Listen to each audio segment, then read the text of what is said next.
What's up, guys? Welcome to another episode of the Kapihan Podcast. My name is John, and for the past few episodes, we have been discussing about how do we earn money, how do we save money, and today I think it is about time that we discuss on how do we budget our money that we have. So this will be highly based on how I allocate my money, and I hope that at the end of this podcast, I can enlighten you with some importance of it in our lives. So let's go.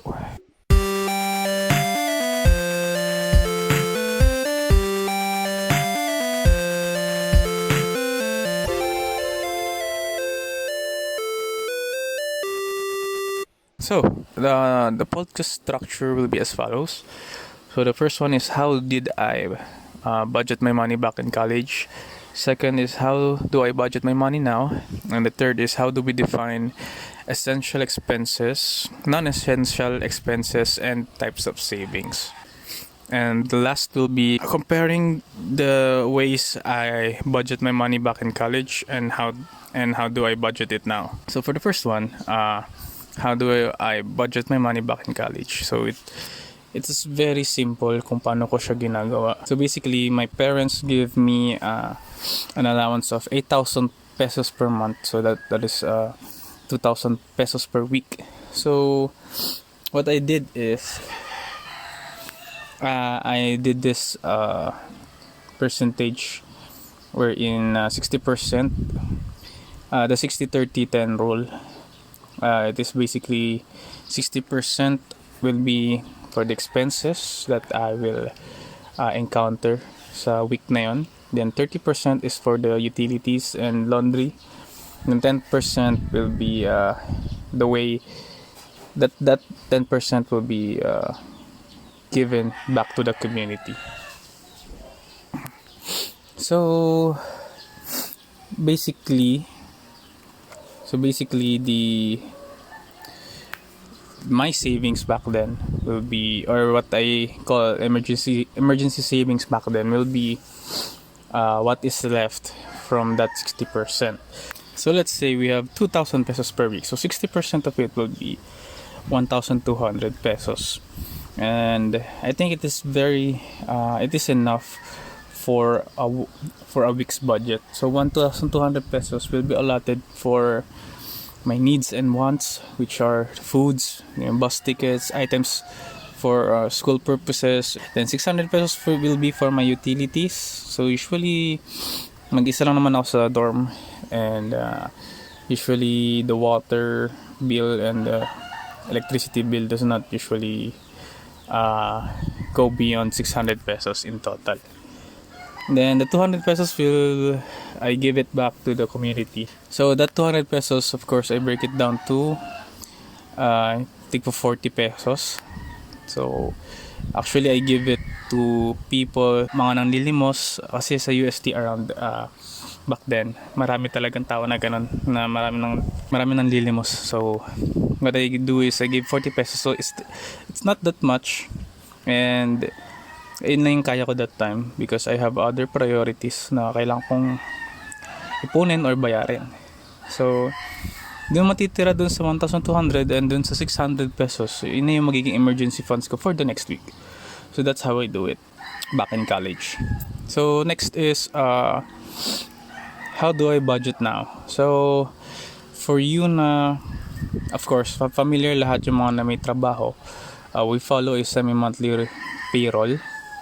So we receive half of our salary for every 2 weeks. So it is either the 50th and 30th, and I forgot kung ano yung isa pang araw na kailan sumasweldo. So basic, yung pinaka-common is the 50th of the month, 15th of the month, and 30th of the month. So that's yung mga payroll natin. So next is, so I actually define 3 terms here kung paano ko siya binabudget. So the essential expenses, the non-essential expenses, and the type of savings that I do. So what are my essential expenses? So these are the utilities, yung water, electricity bill, globe bills, gas money, and the toll fee and other things. Where the non-essential expenses will be the, if I plan to buy new phones and other shit. So for the type of savings, so basically depende to sa mga tao. So if one is for traveling, maybe wedding money, emergency money, and etc. So let's define these things in a more specific manner. So essential expenses for me, they are the things that you heavily rely on a daily basis. So it is what we typically call yung needs natin sa buhay. So non-essential expenses, these are the things that not necessarily that we need every day. So these are the things that do not affect our lives kung wala siya. So it is called yung wants natin. So savings, type of savings depends on the way you live, or depends sa lifestyle mo. Because of course, you don't save for traveling if you really do not travel a lot. So yun. But just a quick reminder, our wants and needs differ on how we live our lives. My wants can be your needs and vice versa. So let's say, for example, yung wants ko personally is a Wi-Fi. So why? Because I don't rely on Wi-Fi para magtrabaho. No? So work ko kasi we don't usually use Wi-Fi. So naka-LAN network kami. But because may postpaid din ako. So I already have a data dun sa plan ko. And this apartment ko, I live alone naman. So having a Wi-Fi is not an essential for me. So parang dadagdag lang siya sa expenses ko. However, some of our fellow Filipinos rely heavily on Wi-Fi para sa mga work nila. So for example is my sister. So her work heavily relies on the internet kasi yung company niya is nasa US. So in order for them to have a communication, you need a Wi-Fi. So yung Wi-Fi becomes a need for her. So yun. So it does not necessarily mean na yung needs ko is needs mo rin. So it differs from every person. So why did I explain this to you? Kasi the wants and the needs will heavily affect on how you budget your money. So after I decide which are my wants, which are my needs, which are yung savings na kailangan ko, so now I allocate my money. So from my salary, for every 2 weeks yung salary ko, sinusubtract ko muna yung essential expenses ko. Then the remaining, nahahati siya sa four things. So 60% of the remaining will be allocated sa savings for my wedding. So may ako i-discuss yun. Then 10% will be mixed savings. So I allotted yung mixed savings ko is for yung if I want to buy gadgets, kung may gusto kong regaluhan, and some parts of it will be allocated sa traveling if ever magta-travel man ako. But less chances yun kasi hindi naman ako pala travel. And the 10% will be for my emergency money. So napaka-essential ng emergency money like I have discussed before. So 20% now will be allotted for my non-essential expenses. So the thing about essential expenses is that I estimate it in an average amount. So in order for me to achieve this, I would observe my bills for the 3 months and actually analyze it. So I usually do this sa mga electricity and water bills kasi they do not have a fixed amount na value every month. So it heavily relies on your consumption. So like I said kanina, I live alone in an apartment with no aircon, just electric fan. I have a mini fridge and air fryer and lighting fixtures that I use. So with that loads that I have said, So, alam kong hindi tataas yun ng 500 pesos because wala naman akong aircon. So, yung aircon kasi usually mataas yung konsumo nun sa kuryente. So, unlike electric fan, sobrang baba lang. So, I expect it not to exceed 500 pesos. So, now that I have analyzed it, now it's the time for that I actually observe kung paano talagang gumagalaw yung bills ko nun. So, I found out, no, for the 3 months na observe ko siya, yung yung electricity bills ko, for example, it does not exceed it does not exceed 200 pesos. So most likely it bounces within 100 to 150 pesos. So then I decided to allocate 250 pesos every payday for my electricity bill. So for my water bill, siname ko na, but usually my water bill is around 50 pesos to 100 pesos kasi of course nasa trabaho naman ako most of the day. Then ang gagawin ko lang pag uwi is ligo tapos hugas ng pinggan. So di ko siya masyadong nagagamit. So from there I assumed na di siya tataas ng 250 pesos every month. So that's how I allocate my electricity and water bill. So for the fixed amount, like my postpaid plan sa Globe, it costs around 999 pesos per month. So gawin na natin 1,000 pesos. So obviously you have to break it into 2 equal parts per payday. So 500 pesos per payday. So yun yung importance kung bakit tinatanggal ko muna yung mga essential expenses ko before knowing kung ano yung isi-save kong money and kung ano yung pwede kong gastusin na money. Kasi gusto kong malaman kasi I want to make sure na hindi ako mag-short kapag nagbabayad na ako. Kasi ayoko ng, to experience problems like disconnection fees and other problems that may occur sa hassle sa part ko. So, that's what I do. So, mas important sa akin yung essential expenses kasi sila yung mga fixed amount na babayaran ko every month. So, yun. So, that's how I that's how I do my monthly bills. And for the savings, actually depending nga sa tao, like I said, it depends kung anong gusto mong i-save. If you want to save for traveling, go. If you want to save for business, go. It depends on the person. So, ito na nga. So comparing my college savings and my work life savings, so it is very obvious kung ano yung changes from my college savings to my work savings, or mali pala, sorry, college money allocation and work money allocation. So basically it is the emphasis of priorities in how I allocate my money. So back in college, I don't usually prioritize saving money because at that time my parents got my back in terms of finance.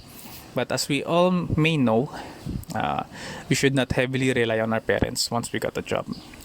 So our parents is not a fallback plan. Once everything goes to shit, they have already given you a lot of money for the past 20 years in terms of education, financial stabilities, and other shits. Well, I'm not saying that you owe your parents because, that in the first place that's their job. But all I'm saying is, dapat within those 20 years na kinikradle ka nila, you should have learned how to handle your money or how you have allocated your money correctly.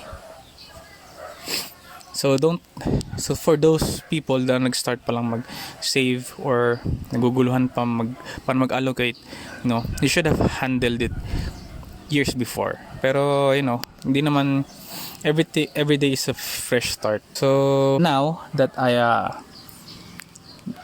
have work and projected my future, kung ano ba yung maging future ko, I need to straight up my priorities in terms of savings.